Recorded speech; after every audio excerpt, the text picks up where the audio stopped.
تیر شوی آیات کې الله تبارک وتعالى د منافقینو هغه د ټوکو ذکر چې مسلمانانو پوری دی په داسې طریقې سره ټوکې کوي چې هغې ته وایي موږ ایمان راوړی دی اوړنه کافر دی. نو د دغه ذکر وشو او دا بیان مو شو چې د هغه خلق دي چې گمراهي د هدایت بدله کې اخیستې ده او دی هیڅ ګټه ونه کړه دنیا کې او آخرت کې. ورپسې په دې آیات کې الله تعالی د دوی یو مثال ذکر کوي. مثال دې د پاره ذکر کیږي چې په خبره سړی ښه پوه شي. قرآن عظیم الشان کې الله تبارک وتعالی ډیر مثالونه ذکر کړي دي د دې د پاره چې د کفر وضاحت شي، د کافرانو شي، د بد عقیدګو شي، د بد عملو شي او خلق په دې خبره ښه پوه شي. نو دې د پاره مثالونه پیش کړي او د هغې الله حکمت بیان کړي دي چې تلک الامثال نضربها للناس. دا مثالونه مونږ بیانو خلکو د پاره دې د پاره چې دې فکر نه کار واخلي په دې پوه شي. په مثال سړی ډېر ښه پوهېږي. نو دلته الله تبارک وتعالی د منافقینو دوه مثالونه ذکر کوي. یو نننی سبق کې به ووایو، به انشاءالله سبا له ووایو.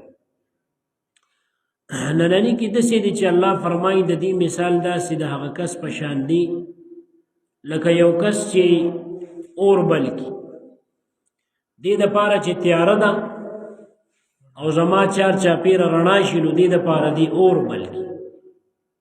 نو چې کله چار چاپیره د ده رڼا شي او ښه پکې دی هر څه ویني ناڅاپه الله تعالی دا اور مړ کي. نو چې اور مړ کي نو دی په تیاره کې پاسي داسې په تیاره کې پاتې شي چې سم نه ویني. نو الله تبارک وتعالی فرمایي دغه مثال د منافقانو. اوس د رڼا د اسلام چې کوم دی نو دې دپاره مثال ذکر شوی د رڼا. دا اور چې بل شو دا رڼا دا نور دی د اسلام. د منافقانو په خولې باندې ایمان راوړه دې دپاره چې دی یریدل د مسلمانانو نه او د هغوی د سزا نه او د هغوی د جنګ نه. نو دی په خولې ایمان سره راوړه. نو چې په خولې ایمان راوړه نو دې ته لږه فایده وکړه، لږه رڼا یې ورکړه. هغه دا چې دی د کافرو په شان د جنګ نه بچ شو. ځکه مسلمانانو هغوی سره جهاد کو نو دې سره جهاد ونه کړ، د هغې د قید کولو نه وغیره نور مصیبتونو نه بچ شو. خو دا رڼا کمه لږ ټیم ځکه چې دی به زر مړه شي. نو چې زر مړه شو نو بیا وله په قبر کې هم تیاره وه او په آخرت کې هم تیاره وه. دقه رنګې د دې مثال دی. پوه شوې څنګه چې یو کس د چار چاپیره تیارې ختمولو دپاره رڼا وکړي او چې ښه ورته ګیر چاپیره ځای رڼا شي ناڅاپه هوا راشي او دا رڼا چې کوم دی دا اور مړ کړي نو تیاره شي. نو دا رڼا دلته چار چاپیره وشوه خو عارضي و لږ وخت وه. دغه رنګې منافقان هم دي چې هغوی په ښکاره باندې ایمان راوړه پړنه یې نه دی راوړی. نو د ښکاره ایمان راوړلو په وجه دې ته څه رڼا میلاو شو. هغه دا چې فایده ورته میلاو شوه، د مسلمانانو د جنګ او وغیره خبرو نه بچ شو. خو دغې رڼا دې له پوره فایده ځکه ورنه کړه چې دړنه نه وه. نو چې دی مړه شو نو په همغه تیاره کې پاتې شو. په مثال پوه شوې چې مړه شو نو همغه تیاره کې پاتې شو تر دې پورې چې قبر به هم دته تیاره وي. لکه قبر کې چې کوم درې تپوسونه کېږي، یو دا چې رب دې څوک دی. نو بس مسلمان به وایي رب مې الله دی. دویم دا چې دین دې څه دی. نو مسلمان به وایي دین مې اسلام دی. نو په کار خدا وه چې په دې سوال جواب پوره شوی و که نه، خو په دې نه پوره کېږي. هلته ورته وایي نبي علیه السلام باره کې هم دې تپوس کوي چې د باره کې دې څه وایي. اوس دا د منافق معلومولو دپاره. لکه منافق خو دا مني چې الله مې رب دی او دین مې اسلام دی، خو نبي علیه السلام یې نه منه. نو دی وجه نه دا دریم تپوس په دې قبر کې د دې دپاره چې دا مؤمن دی که منافق دی مؤمن دی که منافق دی نو کوم چې مؤمن نو هغه ورته څه وایي چې دا زما پیغمبر دی ما په ایمان راوړی دی او چې کوم منافق یې به څه وایي یاره خلکو څه وي نو ما به مغه وي دا د حدیث الفاظ معنا ده چې خلکو څه وي نو ما به هم هغه وي او یا بل روایت کې راځي چې ما ته پته نه لګي نو بیا به قبر هم پې تیاري عذابونه وي او د منافق عذاب چې څنګه په جهنم کې د کافر نه زیات دی نو دغرنګې قبر کې به هم د کافر نه زیات او په آخرت کې به هم داسې وي لکه آخرت کې د مؤمن دپاره ذکر دی چې د ده یسعى نورهم بین ایدیهم و بایمانهم چې د دې نه به رڼا مخې ته ښي اوږه سړک ته وي او روان به دي په رڼا کې به نور کې به روان مؤمن د قیامت په ورځ الله دې دغه نور نصیب کړي او کافر به دې ته وایي ذرونا نقتبس من نورکم لک مونږ پرېږدی چې تاسو ته د دې رڼا نه مونږ ته میلو شي هغوی به ورته چې نه دا ستاسو دپاره نه دی د مؤمن او منافق منځ کې بلته واضحه دیوال راشي فرق راشي نو دغه رنګي په دنیا کې هم دا چې دنیا کې هم دی ګورې ډېر تکلیف جوندو منافقان څنګه هر وخت به په دې کې یارېدل قرآن کې الله ذکر کړي تاسو ته به راشي چې دی به هر وخت په دې یاره کې و چې هسې نه چې زمونږ باره کې ایتونه نازل شي او رسوا نه شو هر وخت به دا یاره و ګیدړ به په سر کې ناست و چې دا اوس مونږ ښکاره نه شو تر دې چې نبي علیه السلام ته خو معلوم او نبی علیه السلام بعضې صحابو ته هم ښولي خو بیا یو ټیم کې منافقان ووي یاره داسې کار دی دي چې وایي چې ما ته د اسمان نه خبرې راځي او تیر خبرونه او را روان خبرونه ما ته معلوم دي نو مونږ ورسره یو مونږ نه پېژني مونږ ورسره یو مونږ نه پېژني نو ډېرو مفسرینو دا حدیث ذکر کړی دی او محدثینو چې نبی علیه السلام مبارک د جمعې په ورځ باندې په منبر ودرېده او په جماعت کې اعلان وکړو ای فلانکي د فلانکي زویه پاسه ته منافق د جماعت ته وځه شپږ دېرش منافقان یې وایستل شپږ دېرش وی دې زر زر داسې ووتل وی خپلو کې وی چې زه ښه د عمر ردي هونه نشته دنیا به راته بدې ردي وي هغه چېرته تللی و چې دی وتل د پیزار ځای کې هغه را روان وي څنګه ټول راوتي یې را روان بس دی زر زر ووتل بس هغه ډېر خوشحاله شو چې شکر دی چې خدای خو دا منافقان رسوا کړل په دې وجه هغه نبي علیه السلام چې وفات شو نو په هغه باندې څه چلو شو په عمر رضی الله توره یې راوویسته وي که چا ووي چې نبی علیه السلام وفات شوی دی نو زه به دې سر کټ کړم ابه تر هغه ټیمه پورې نه وفات کېږي تر څو چې د منافقانو لاسونه خپې مات نه کړي او ختم نه کړي هغې پورې به دې نه وفات کېږي نو دنیا کې هم د دې ډېر سخت ژوند و ځکه سخت ژوند و چې هر وخت به په دې کافر خو هم کافر و ښکاره مسلمانان هم ښکاره او د دې ژوند په دې ډېر سخت و چې دې به هر وخت په دې یاره کې چې اوس څه نازل نه شي زموږ باره کې اوس او چې کله به یې داسې ورانې وکړو بس آیات به نازل شو نو چې نازل به شو بس دی به سم رسوا شو د منافقینو یو مشر عبدالله ابن ابی ابن سلول نوم نو نبی علیه السلام مبارک یو غزوې له تلي یو جهاد د دې ورسره تلي اوس د خیال دی ګوره جهاد ته به مو سره تلل خو څه دپاره به تلل وي چې هلته مو سازشونه وکړو مسلمانانو زړونه چې کوم دی وي یاره وو حوصلې وله پستې کړو ښکته کړو وله حوصلې دې دپاره به تلل او ښکاره به یې دا وي چې یاره موږ خو جهاد ته ځو او هلته مال غنیمت به مې موږ ته میلو شي نو یو موقع باندې تلي نو هلته لږ جګړه وشوله د انصاري او د مهاجر صحابي په منځ کې نو دواړو مهاجر صحابي مهاجرینو ته آواز وکړو انصاریانو ته آواز وکړو نبی علیه السلام مبارک چې خبر شو ورغی وي دا تاسو څه کوئ ستاسو کې خو دا څیز ختم و تاسو ټول یو مسلمانان یې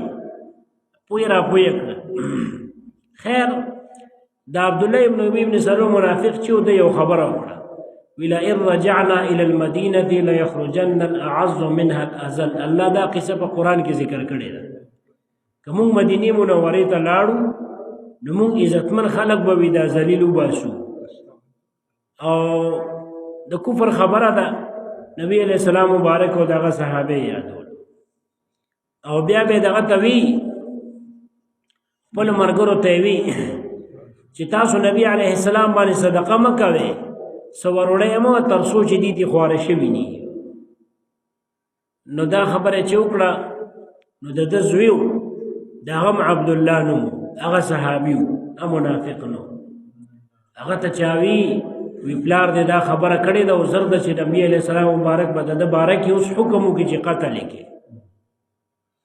دې راغې نبی علیہ السلام ته وی د الله رسول صلی الله علیه وسلم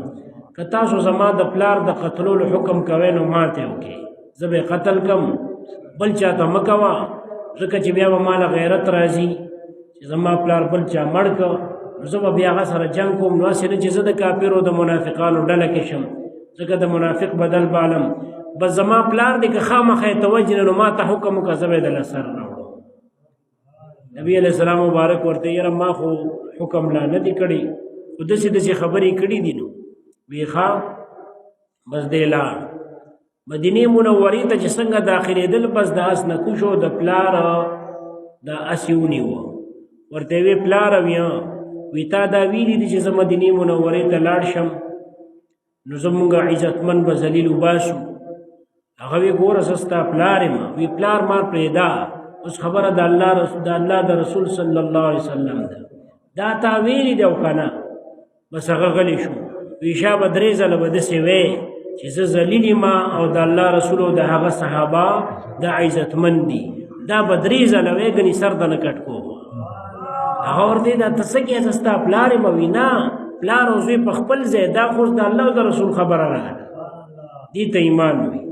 خیر دا ورته ډیر وی چې ګوره ته خو زما زامنو کې ډیر تابعدار وي وې زو سم تابعدار یم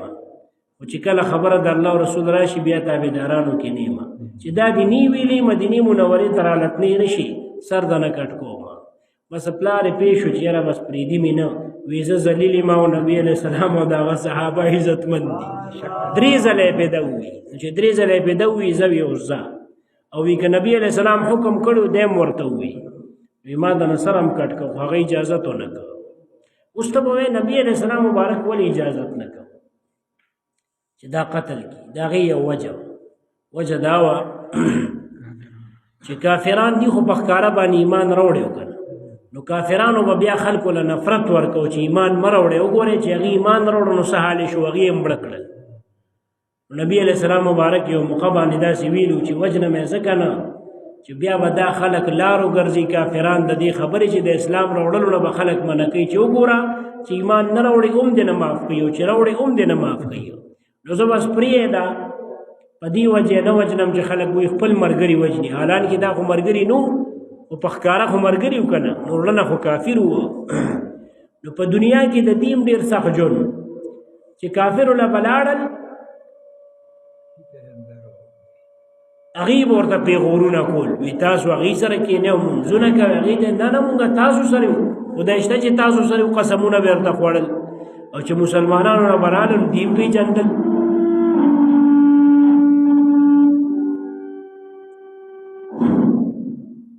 نو دویم پی جندل چې دا منافقان دي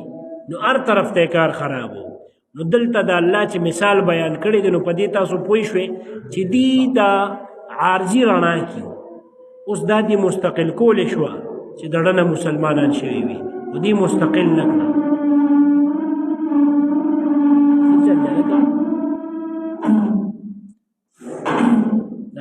دا دن بن کا بس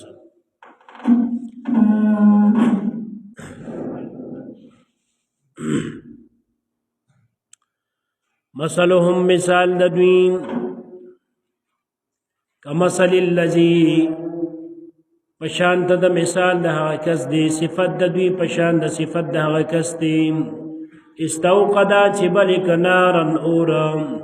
فلما پس هر کلا اضاءت روخانکم ما حوله چاپیر ددنام ذهب الله نبوت الله تبارک وتعالى بنورهم رنا ددویا وترکهم پر خود دوی فی ظلمات پتیرو کی لا یبصرون چنوینیام سمن کاندی بکمن گمیا گنگیان دی عمیون راند دیا مستبوی دی خو قسم دمو غټه غټه سترګې وي ختیز نظر او الله فرمای وړاندې دي او غټ وګونه اورېدل به ختیز او الله فرمای چې کانه دي غټې جبه وي خبره به کولی او الله فرمای ګونګیان دي د دې سمانا ده د دې وضاحت به درته یو دور از مخ کې کړم تاسو نه بېری چې د دې معنا دا ده چې نور خو خبینا دي خو حق نه ویني نو د سیدی د سترګو نه هغه فایده نه لي چې سترګې خو الله ورکړي دي او دا حق الله را لېږلی دي په کار د چې کوم ذات د سترګې ورکړي دي چې دی سو ویني هغه سپیو ویني کوم څه چې هغه را لېږلی دي خو دي هغه نه ویني نو داسې ده لکه سترګې چاړو شته نه ځکه کمې فایدې دپاره چې را لېږلي یې ترې نه اخلي دغه رنګې کوم ذات چې غوږونه ورکړي دي نو هغه چې کوم حق را لېږلي هغه نه اوري نو چې نه اوري نو داسې ده لکه چې د سره وګونه شته نه یا کاڼه دي او کوم ذات چې حق را لېږلی دي او دی له ژبې ورکړي دي نو هغه حق باندې دی وینا نه کوي نو داسې دا لکه د سره د ژبه نشته نو اوس ته به وایې چې دی خو وینا کوله خبرې به هم کولې اورېدل به هم لیدل به هم کول نو یو لیدلي او یو د هغې نه عبرت اخیستلي یو اورېدلي او په هغې باندې عمل کول او یو ویلی بل پاغي عمل کول نو دی به اوریده خو منه بینا لیدل به خو منل بینا ویل به خو منل بینا نو دی وجن الله فرمای چې د دې هیڅ فایده نشته د دې لیدلو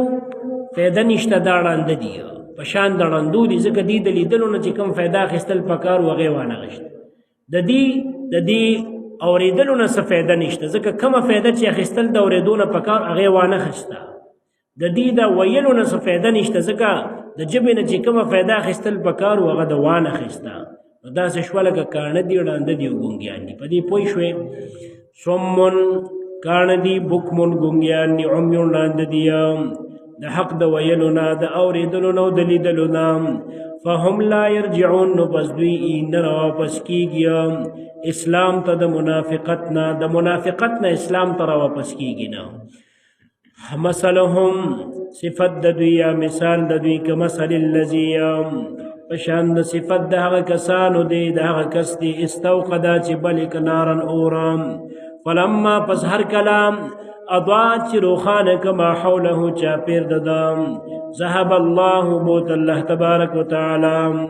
واخست الله تعالی بنورهم رڼا د دوی وترکهم پرې ښودل دوی فی ظلمات په تیارو کې تیارې د کفر تیارې د منافقت دغه رنګي تیارې د ګمراهۍ تیارې د حسد او د بغض او د کینې تیارې د دشمنۍ د الله او د رسول او د قیامت د ورځې تیارې دې کې پرې ښودل لا یبصرون چې نه ویني صمون کان دی بکمون ګونګیان دی عمیون ړانده دي دوی فهم نو پس دوی لا یرجعون نو واپس کیږي د منافقت نه اسلام ته صدق الله العظیم اللهم صل علی سیدنا